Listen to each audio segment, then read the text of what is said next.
Hello everyone, how's it going? Hope you're doing well.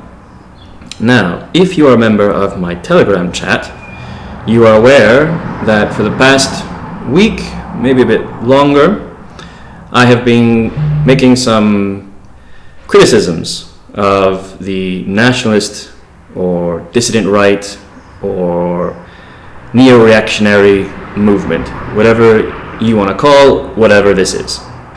And so in this video, I just wanted to touch on, elaborate on some of the comments I'd made and some of the conversations that had been had in my Telegram chat. And I want to talk about where we stand, where nationalism stands in current year.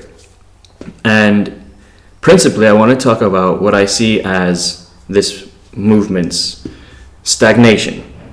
And I see it as a stagnation brought about primarily by an obsession with making big brain takes on Twitter, for example, or an obsession with political theory, philosophy, making reviews of obscure films who really don't have any relevance, and making marathon live streams which seem to serve no other purpose than raking in super chats and again sort of demonstrating how big-brained you are. And I feel like there has been little to no practical implementation of any of our knowledge, our book smarts, philosophy, and I think things are getting worse. So that's why I want to talk about this. So let's talk about the quote-unquote leadership of this movement, nationalist leadership, at least sort of on the online sphere. Well, from my point of view, from my perspective, I think it's turning into a bit of a club, and a rather exclusive one. As someone pointed out in my Telegram chat, someone made the same analogy that I myself had been thinking of. It's becoming rather like the BBC panel show comedians who do the rounds on the same old shows week in, week out. They appear on the same chat shows, quiz shows, making the same jokes, and they go on each other's shows. One comedian has his show and he invites his comedian friends, and then those comedian friends have their shows and they invite him onto their shows, and it's just the same cast of characters making the same jokes day in, day out, week in, week out. And I feel like these leading voices are no longer even informing their audience of anything significant or worthwhile. Unlike, say, for example, Dave Cullen, Computing Forever, whose videos for the past year have been informative and essential and useful because they are informing the audience of important details, important information, serious, life-changing events that the mainstream is ignoring. His videos are helping you prepare for what could be coming. And, I see a lot of other videos that are just, again, I don't mean to say that everything has to be about informing or preparing or, plucking up obscure news stories, but in comparison with 3-hour-long live streams about the nuances of some obscure cult film from the 80s, which one do you think is more useful to a nationalist, dissident, reactionary, whatever movement, especially if you're the principal voice or voices of said movement? And I don't see any videos that are offering, or any content, I hate the term content creator, but I suppose for lack of a better one, I'll have to use it. I don't see any that are offering practical advice for the times that we're in. I don't see explanations of what we believe, what we stand for, particularly, for example, regarding COVID. We're all over the place. The leading voices are all over the place. And this is in contrast to, say, what Millennial Woes was doing earlier on. And, if you go back 4 years, 5 years, Millennial Woes sitting down in front of a camera and explaining what we believe about immigration, race relations, nationalism, etc. I don't see much of that going on. And things have certainly changed. Things have come out of the blue that we need to talk about and sort of organize our thoughts and create and maintain a position. But instead, it's just devolved. The conversation we're having, which is led by the principal voices, has devolved into nerds puffing out their chests and showing how big-brained they are, and really acting no different than the smug liberal who thinks he's more intelligent than everyone else because he went to college. And there's a few examples of this that I want to talk about. So, recently, as I was talking with someone on Twitter, he shared a quote from an Assassin's Creed video game. I don't know which. I'm not going to lie and say that I'm a gamer. Used to be when I was a kid. I used to play video games, but haven't played for a long time. But anyway, the quote is basically this: if your philosophy doesn't protect your people, your home, or your family, what good is it? And I feel like the leading voices or the leaders of this movement, at least in the online sphere, I don't want to talk about any sort of nationalist politicians. I don't really think they count because most of them are civnats, to be honest. But I feel like these leading voices in our sphere, in the online sphere, are becoming increasingly niche. And in regards to that Assassin's Creed quote, they're sort of acting like hipsters towards their own people, towards this nationalist movement. And what I mean is they're acting like the people when I was in high school who would distance themselves from their favorite indie band, for example. If that band got popular, the moment that band started getting popular, the moment people outside their hipster circle, their niche, started listening to that band, the moment that band's music was featured in an advertisement, for example, well, suddenly these fans, these hipsters, who had spent their hard-earned money to go see this band live in concert, would suddenly distance themselves and say, "No, this band is shit now. I'm not a fan. I don't know what crap, corny music they make." Okay, and I see this in some of the content, or in some of the language, some of the attitudes on display from some prominent nationalist dissident voices.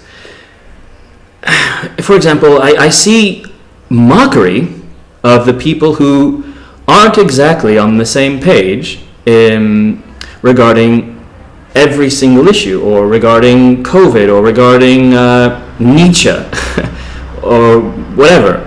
I mean, not to name names here, and I won't, but I've seen a prominent nationalist voice use terms like anti-lockdown truthers to describe the people who are opposed to or not convinced by the idea of perpetual lockdowns.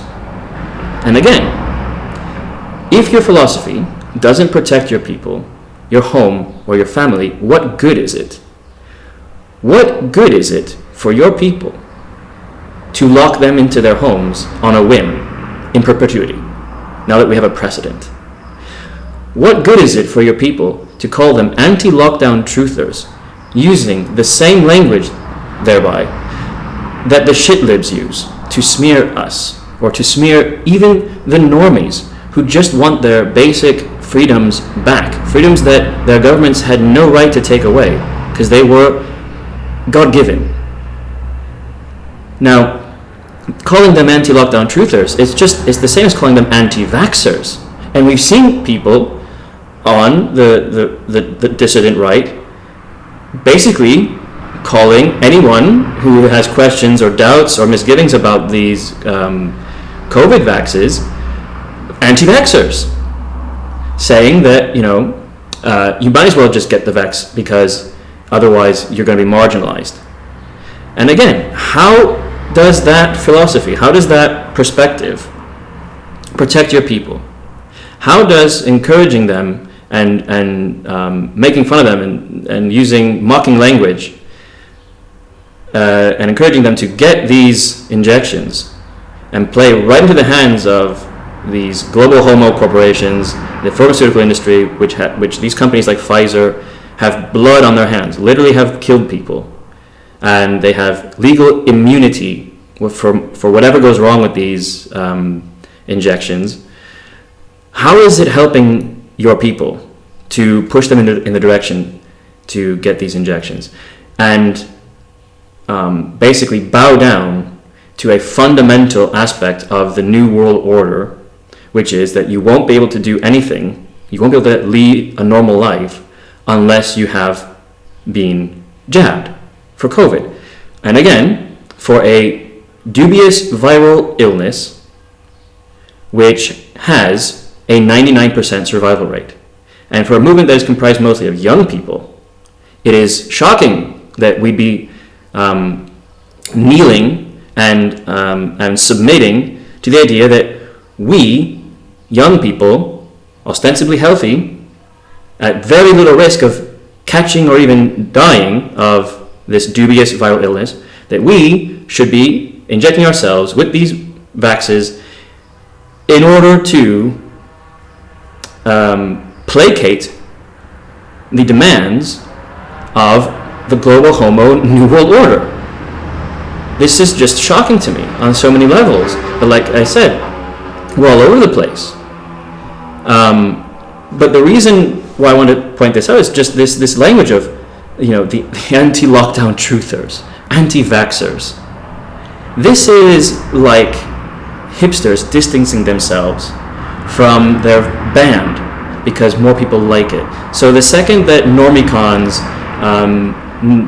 the Normies started, protesting lockdowns, protesting mandatory masks, started realizing that there's a much deeper agenda at play here, and started, coming closer to our ideas about who are the good guys, who are the bad guys, how did we get here, what should we do now?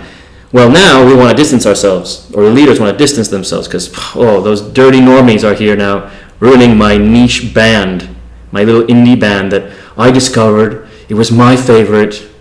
Well, now the normies have come and they've ruined it all. Now the music is on a Ford Fiesta advertisement, so it's not cool music anymore. So nationalism isn't cool anymore because the normies are protesting the lockdowns and they want their national sovereignty back, etc. I just think this is so stupid. I've always thought it was stupid, like, to keep on with the indie music thing. When I was, in high school and listening to indie music, whatever, and if the band got popular and other people started liking it and the music was on the radio or whatever, I would feel great, like, yes, I love it, and this is music I like that is now on the radio and I can listen to it instead of shitty rap music or something. And I never understood the opinion, the perspective that, now this band are sellouts, or the music isn't cool anymore, whatever. I just think it is so childish, and I feel like there's a similarity with what's going on with the nationalism leadership. And I just feel like at the moment that we're attracting more people, at the moment that life is just confirming what we believe, the absurdity and flimsiness of civic nationalism, which, again, if you're following me on Twitter or Telegram, you know that I've now decided to call passport nationalism. At the moment when, the dysfunction in our societies is proving that we are right about so many things. At the moment when all the conspiracy theories are coming true, are being proven to be true, and people are looking to us, and it's a moment to really red pill, you might say.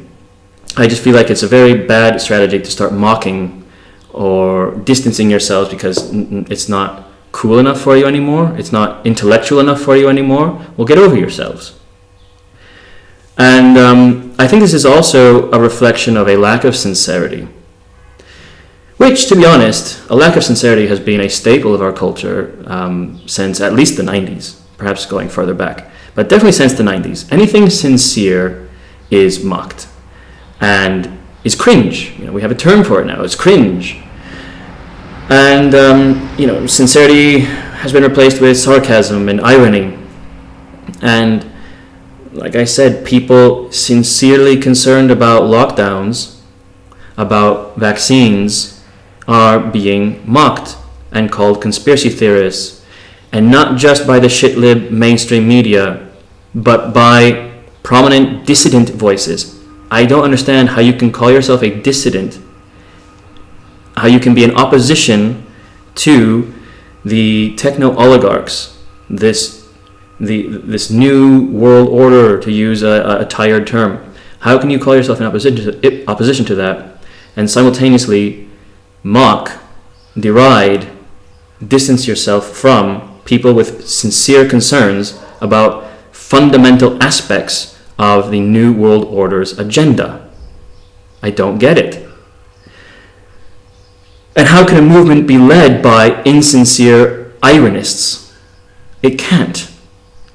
So, I think that's the main problem I'm seeing with the movement's leadership. A lack of sincerity, an obsession with ever more obscure topics, and pointless chin-wagging. Now, I'm not demanding that every video, every article, every blog has to be practical, has to be about solutions, and I'm not suggesting that everyone should have solutions. I certainly don't. I wish I did. I'm trying to work towards that in my Telegram channel, talking about, okay, what can we do then? Let's talk about actual things we can do. Let's share some advice. It's not a big Telegram chat, but those of us who are in it, let's share some ideas, advice, past experiences. How can you prepare for what's coming? And not even what's coming, just in the event that you lose your job. Just in the event that for some reason or another, with the instability that's in the world right now, you lose your job. Okay, well, do you have the means to go a few months before you find another one? Things like that. But instead we're making videos about, economic theory. And I just find this so laughable because we are nowhere near the place where we're going to be making decisions about our nation's economics. Or we get distracted by, conflicts like the Palestine-Israeli conflict, and everyone starts making their takes about it, and it's like, guys, we are nowhere near the halls of power. We're not going to be influencing in any way, shape, or form the Israeli-Palestinian conflict. So put your takes to the side, and let's try and focus on things that we can actually do, again, to protect our people, our home, our family, to be of use to each other. Because right now, unfortunately, we don't have any influence on what's going on economically. We don't have any influence with what's going on regarding foreign policy. So, yes, you might have a clever take and you really want to share it, and that's great. But let's have a little bit of perspective. So that's my message regarding the sort of, like I said, the leadership that you could say of this movement. And I don't want to, I'm using that term, but I think it's unfair. I don't want to say that there are leaders or that they should assume that mantle of responsibility. But basically, the content creators who have amassed certain amount of influence, certain amount of followers or whatever, and their voice has a gravitas. I think that they are getting distracted with irrelevant themes. And I think a return to basically principles and a return to fleshing out our position on things and really always keeping in mind that creed. What is good for my people, my home, my family, and continuing on from there. That is the way. All right, this is part 1. Part 2, I'll be talking about not the leadership, but the followship. And that's more about people like me and the rest of us who maybe aren't even content creators. We're just people who share these values and share these ideas and want to see these ideas succeed in the real world. We are the audience. And I'll include myself in that because I'm not a massive, important voice. So that's part 2. Stay tuned for that. I will see you guys next time. Take care.